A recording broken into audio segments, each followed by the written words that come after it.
Thickies, welcome back to Thick Girls Guide, or welcome if you're new here. It's your official guide to all things fashion, lifestyle, and traveling.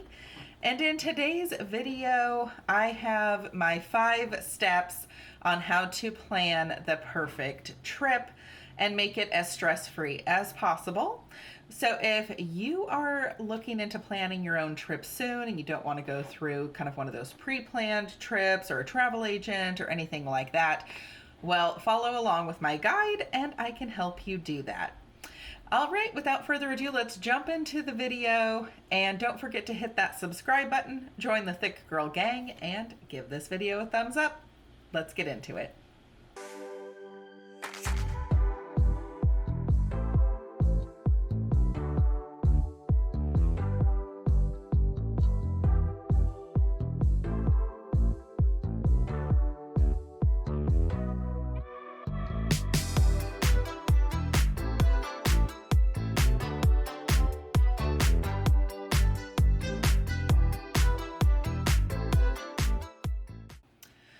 Okay, so I do have notes on my laptop here, so you will see me looking down at those.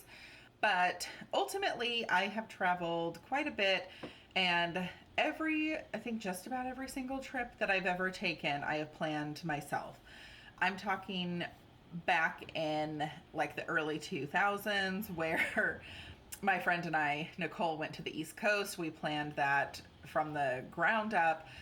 Busted out even some maps because, you know, the internet was back then. So busted out some maps to figure out like, okay, where do we start and where do we end and all that kind of stuff. So since then, I have planned just about every trip. The only one that I've ever been on that's kind of like, it wasn't really through a travel agency, but it was when I was in high school. And so it was with the high school I was with. And so they had everything pre-planned and you just paid for everything. And then, you know, we had tour guides all set up and all that kind of stuff for Europe. So the one thing I didn't like about that type of format is it's very go, go, go, go, go. There is no time to relax. You're moving around a lot. Now you do cover a lot of ground. You do see all the things, but there's no time to relax and just take a minute to step back and enjoy things. Especially if you're going to another country, that is something you absolutely need to leave time to do. So that is why I have chosen to kind of make this video, is to share with you how to plan your own trip. Now, planning a trip can be very easy if it's a very short trip and really if you're staying within your own country. And you're pretty familiar with all of that. Now, it gets a little bit more complicated. Obviously, the longer of a trip that you go on, the more stuff you're going to be doing. Also, the more people that are going and get involved with it. And as well as if you're going internationally to a different country. So there's a lot of variables between how easy it can be versus how difficult. So I'm not going to sit here and lie to you about, oh, it's so easy. It can be, but it can also be very complex. So the reason I plan my own trips is I love to create my own experiences that me and, you know, whoever I'm going with want to have wherever we're going, and I want to be on my own timeline. So that is particularly why I prefer to plan all of my own trips. Also, I enjoy it. I am the planner of the group, okay? So this is actually fun to me. If that is not your vibe, you may want to find your planner friend and have them do it or get help with it or something like that, if that's not how you operate. And again, I have broken this down into a 5-step process, and we'll go through each step and dive in a little bit deeper of what that entails. I will also kind of put that down below, just breaking down kind of my notes as well in case you need to reference that. And I am also going to, if I can figure out how to do it, I'm going to try and include PDFs for like a packing list and also a travel itinerary for you guys for free. I will include that down below to help you with your planning endeavors. Okay, so let's jump in to step 1. So step 1 is what I'm calling the plan. So this is all about the details of the trip and where we're starting. This is our starting point. So, step one is all about figuring out the who, what, where, when, and why. So, I rearranged the five W's a little bit. So, the first one is who, which is who is all going? Is it you? Is it a whole family?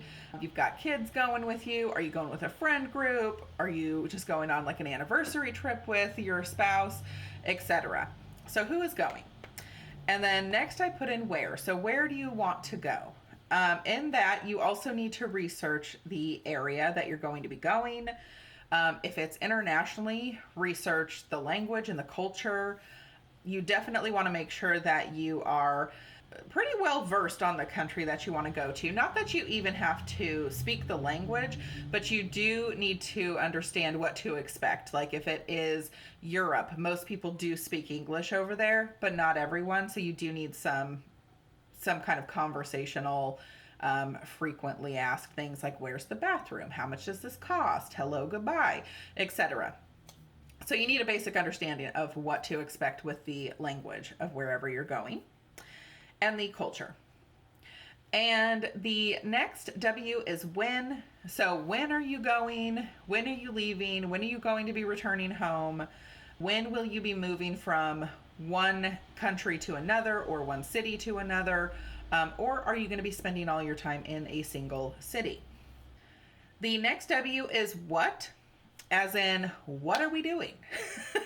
So not only do you want to think about where you're going, but what experiences do you want to have while you're there? What things do you want to see? And get an idea of the type of trip that you are wanting. Is it something you just want to go lay on a beach, relax, and read a book and have a drink? Or is it something that you have a lot of sightseeing to do? So the next W is why. And the why is surrounding, again, kind of the reason for your traveling. Is this just for fun? Is this for like someone's wedding? Is this a work trip? Is this like a family reunion type trip? Is this an anniversary, someone's birthday? Like, why are you traveling?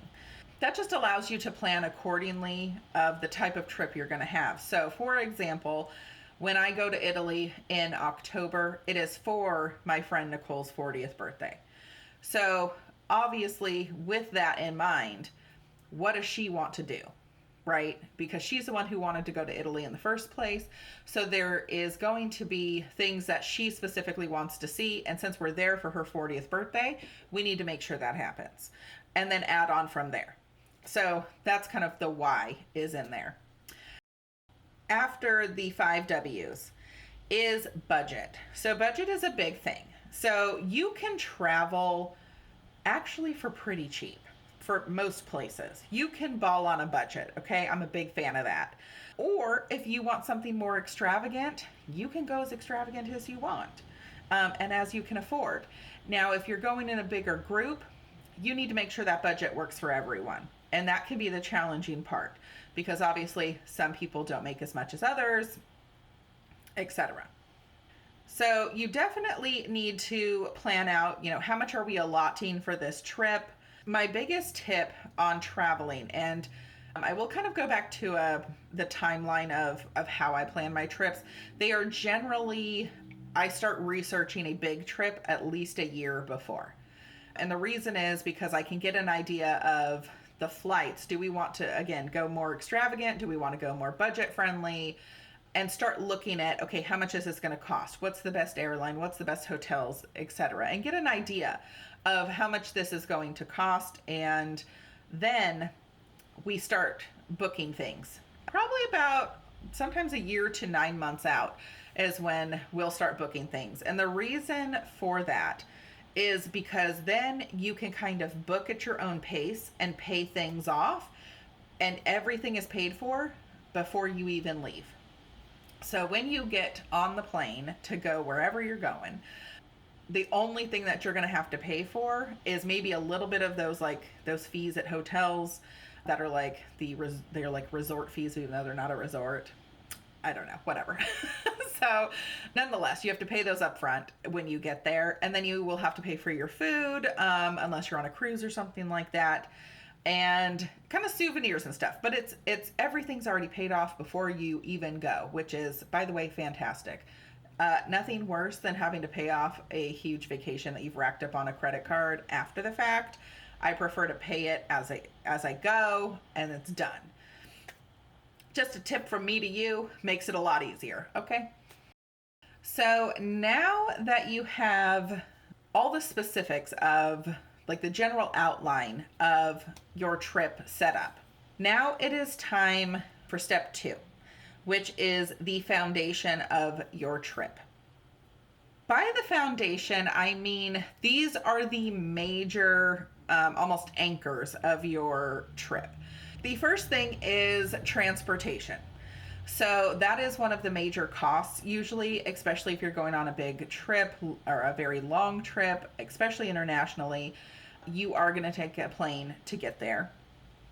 Flights can be costly, especially if you're going for a little bit more on the luxury side. You're going for like a business class or a first class. They get very expensive very fast. Or you can also do economy if you're fine with that, and that can be a lot more budget friendly, and there's a ton of airlines to choose from. So that is where you start is, okay, how are we getting from point A to point B? This is also one of the biggest expenses. So that's why I start with this. I research different airlines. I will check sites like Expedia and Trivago, but I also prefer to book through the actual airline directly. And the reason is usually Trivago and Expedia, honestly, they typically don't have better pricing. And 2, if something happens to that flight, and I found this out on my trip to the East Coast, it's a lot more difficult if there's like any delays or they have to put you on a different flight or a flight's canceled. It's a lot more difficult because you booked through a third party website. For the airlines, they are going to prioritize the people who booked through their website and who are directly with that airline over the people who booked through a third party. So that's something they don't tell you until, S hits the fan. So that's one thing is, again, I prefer to book directly through that airline now. So learn that one the hard way. The other tip with airlines and hotels is you can play around with the dates. So if you go from like a Sunday to a Saturday, well, those are very high travel days and the costs are usually more expensive. Whereas if you leave in the middle of one week and you come back the middle of the next, you might find some deals during the week there. So play around with the dates to get the best pricing. So that's another kind of budget tip is you don't necessarily have to do, a full like calendar week. You definitely want to book the most expensive things first. So like I was mentioning earlier, the flights, but also hotels and rental cars can also add up. Hotels, Airbnbs, etc.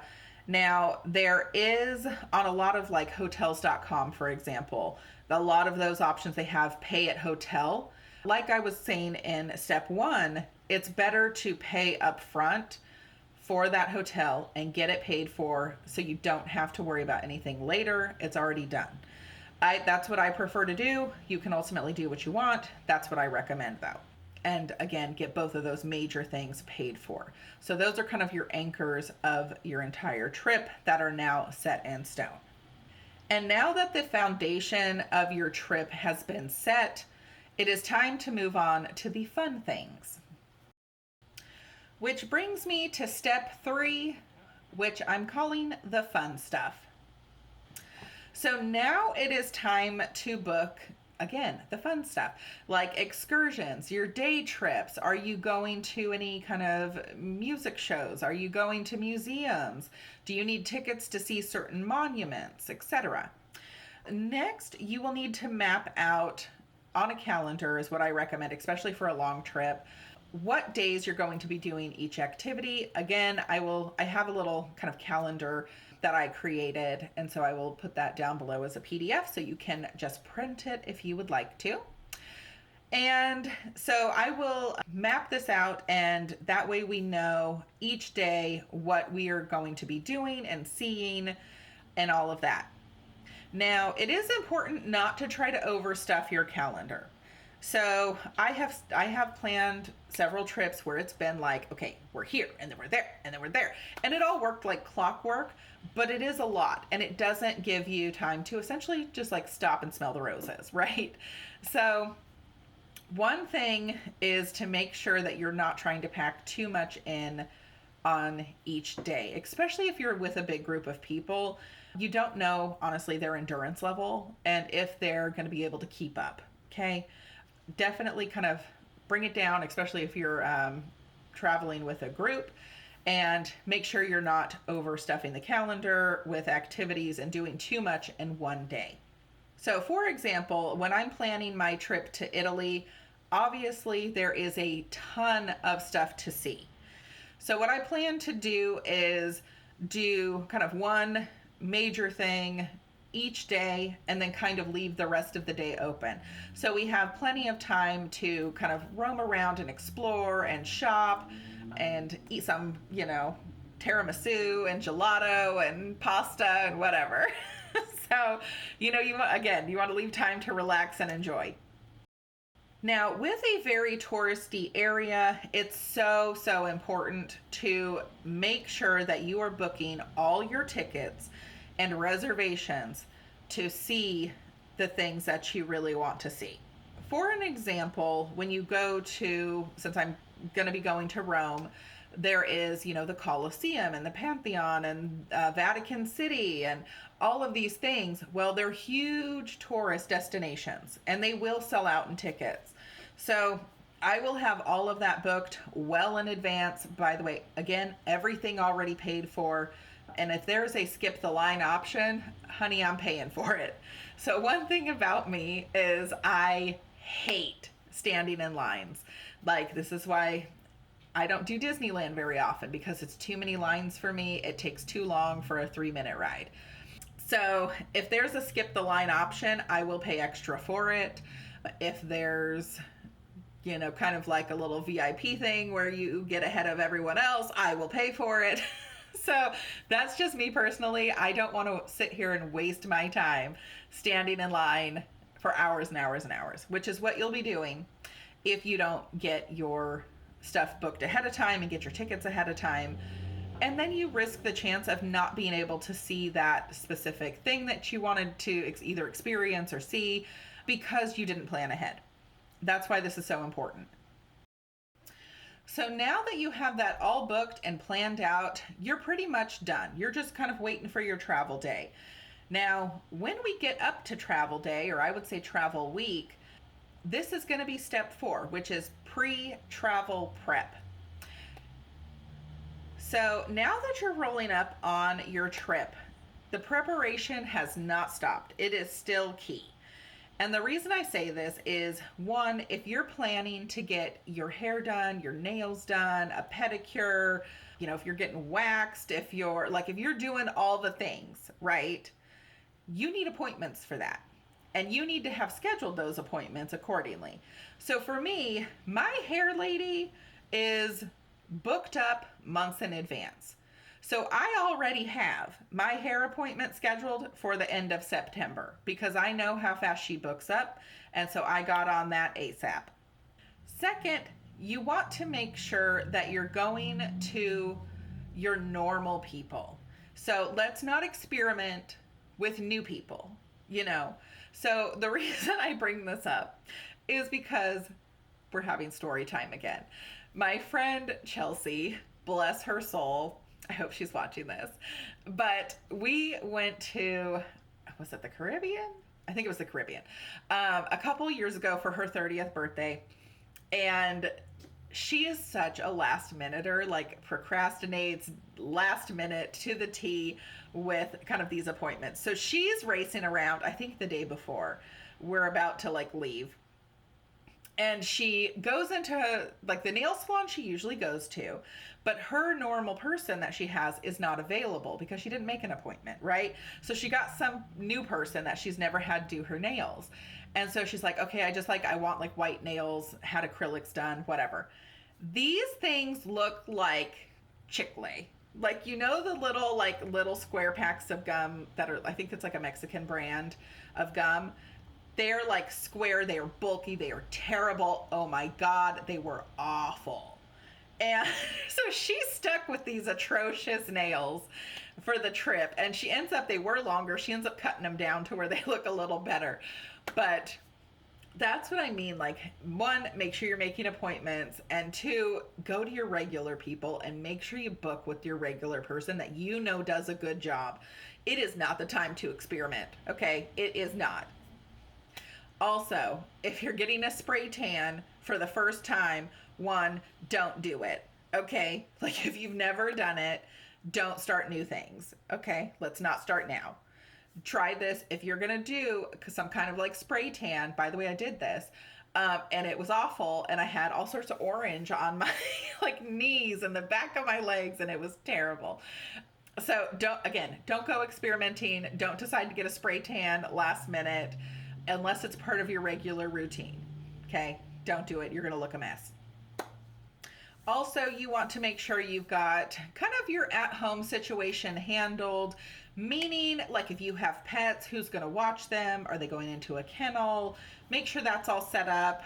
If you're not traveling with your kids, if you're like going away for an anniversary or something, you know, who's watching the kids and is everything situated with that?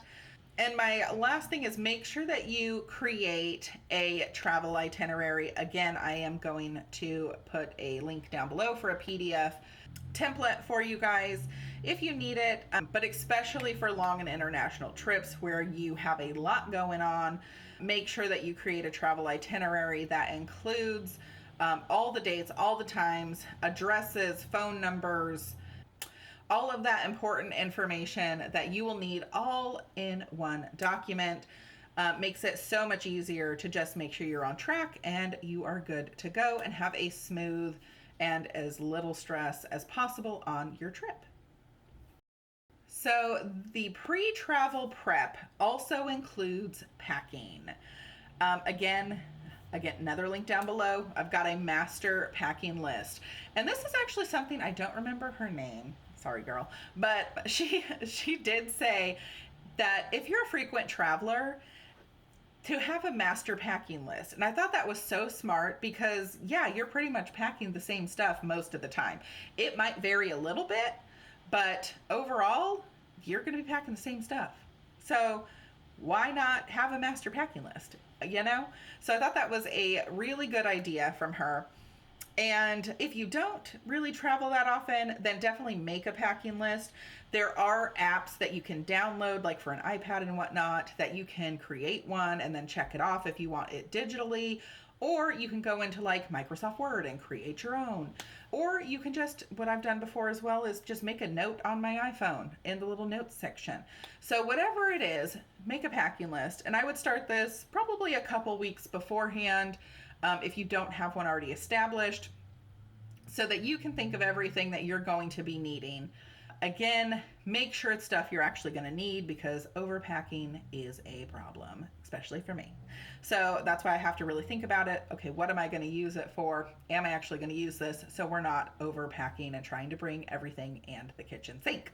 With packing, you also need to determine, are you going to be doing carry-on only?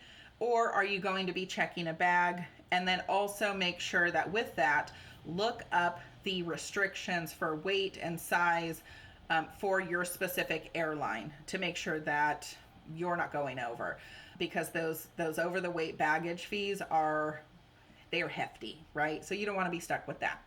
So I do also have a carry-on only video. So if you need help kind of creating a capsule wardrobe and doing carry-on only, you can do it as a plus size person. I have that available for you as well. I will link that down below or at the end of this video also. Now with your packing, before you start putting it into a suitcase, I lay out what I'm going to bring. And also if it's stuff that you haven't worn in a while, make sure that you try it on, because you do not need something that is running like too tight and uncomfortable in your bag, or maybe it's too big and baggy, or the outfit just doesn't look like you thought it was going to look in your head. And that way you can switch it out for something that you will actually wear and get use out of, and not just overpacking stuff that you can't even wear or don't want to wear and don't utilize. Also, with shoes, do not overpack shoes. Like my mother, bless her soul, will bring like 4 or 5 pairs of shoes. Those are the bulkiest thing that you can bring. So I try to limit it to no more than 3 pairs of shoes, one of which you're wearing. I wear the bulkiest pair on the plane, usually like the tennis shoes. And then I pack the smaller of the 3 in the bag. But make sure they are very comfortable shoes, especially if you're going to be doing a lot of walking. Make sure those shoes are broken in and very, very comfortable so they don't cause you any kind of feet issues on your trip. So once you've got everything pretty much in your bag for the most part, you want to weigh your luggage. And the easiest way to do this is by getting a luggage scale. I will put a picture up here, but I've talked about this amazing thing in several videos. I bought this probably 10 years ago and it has saved me many a times. I bring it with me, that's what it's for. And it's super easy. You just pick up the bag with it on there and it'll tell you how much it weighs. It's extremely accurate and it's never once done me wrong. So that way you can make sure that not only when you're going there, but when you're coming back and you've got a bunch of souvenirs and stuff, that you're not going to be hit with those overweight baggage fees. So super, super important. In addition to either your carry-on or checked bag, you also have your personal item. If you haven't seen that video, I will also link it down below. That is where I show you how to pack your personal item, or how I pack mine, and give you some tips and tricks on what I pack and why I pack it. And also what kind of personal item I use, which is a backpack, and why I'm so adamant on that. This is the stuff that is more so for your in-flight needs. So like your entertainment and snacks and water, and like if you're going to check a bag, I put some extra clothes in there, kind of stuff like that. You can pack your toiletries ahead of time. And again, there's several different kind of ways to do that. You can either buy like the little travel size things, which can get pretty expensive. So I do recommend getting kind of like the reusable little like silicone bottles. I'll have those posted up here too if you're interested. But those you can just refill with your normal stuff, use them over and over again. It's a lot more cost effective. But you can have all of that packed ahead of time as well for the most part. And then the last thing is with your travel itinerary, make sure that you have a paper copy, that you email it to yourself, that you have a picture of it on your phone, and that it includes not only like the travel stuff, but I list out, especially if I'm going internationally, my bank and credit card phone numbers for customer service in case anything gets stolen, friends and family information for emergencies, U.S. Embassy. I will also make a copy of important documents, so like passport, ID, all that kind of stuff, so that you can really access it from anywhere, just in case S hits the fan. You are prepared when you're abroad. So that is a must. All right, so step 5 is the travel day, the day that we have been planning for. Nobody panic, okay? You're probably going to have some nerves. It's a lot going on. It can be stressful, but you've planned for this, so we're fine, right? With an airport, you need to be a minimum of 2 hours early, okay? There is nothing more stressful than trying to book it through the airport like your hair is on fire because you're about to miss your plane. Also, you never know how long security is going to take. Some days they're on it, it goes smooth sailing, it's super quick. Other times it is moving like a snail and there's issues left and right and there's tons of people and it just takes forever. So to minimize your own stress, show up early, okay? So that is a must. If you are parking your car at the airport, show up even earlier. And the reason I say that is because for me, like the airport that I am near, the parking lot is way the heck away from the airport. And then they have a little shuttle bus coming around picking people up, but that takes forever too. And then when you're on that bus, they're still stopping along the way, right? So that takes forever. And then you finally get to the airport. So allow more time for that. Whereas if you just Uber to the airport or you have someone dropping you off, you're pulling right up to the gate, jumping out, grabbing your stuff and going. It's a lot faster. So you need to account for those two different situations. Flights will board about 30 to 45 minutes prior to takeoff. So when you see that time on your boarding pass, that is the departure time. That's the time they're leaving. They should be leaving, unless they're delayed.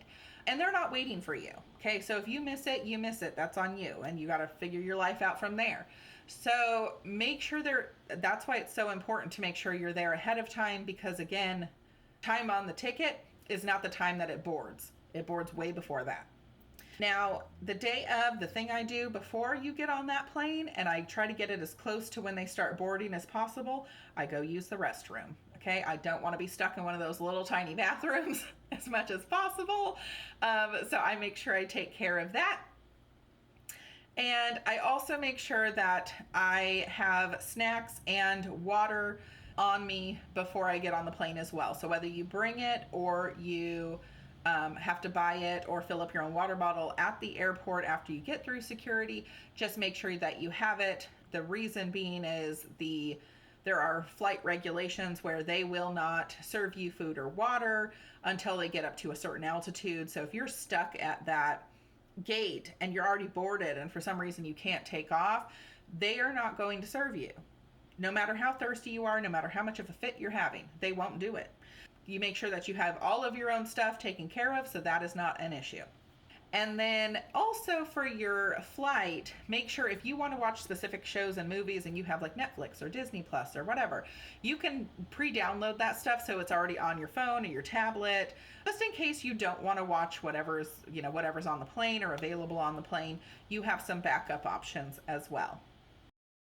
So now that you arrive at your destination, make sure you take the time to get organized. I will not live out of a suitcase, so I will fully unpack everything, empty the suitcases, get everything set up so I know where everything is when I need it. All my clothes are hung up so they're not getting all wrinkly and all of that. So that is just me. Again, super anal, I guess, about that, but I just feel like it just calms me when everything is organized. All right, so those are my 5 steps for planning a trip. I hope this helps you guys out when you're planning your next trip. Again, comment down below if you think I forgot anything. I may have, it's a lot, or can be a lot to kind of cover. So also comment down below like your hacks for planning or what you prefer to do when planning, or if there's a trick that you have that makes it easier and less stressful. Overall, yes, there's a lot that can go into it, but it is so worth it once you get there and all you have to do is enjoy your trip. So that's why I highly recommend planning your own trip. Now, the other videos that I have are linked down below, as well as the PDF copies of the travel itinerary, master packing list, and the calendar. So I hope you guys utilize that, and I hope it helps you with your next trip as well. So that is it for this video. Don't forget to hit that subscribe button, join the Thick Girl gang, and give this video a thumbs up. We'll see you next time. Bye, guys.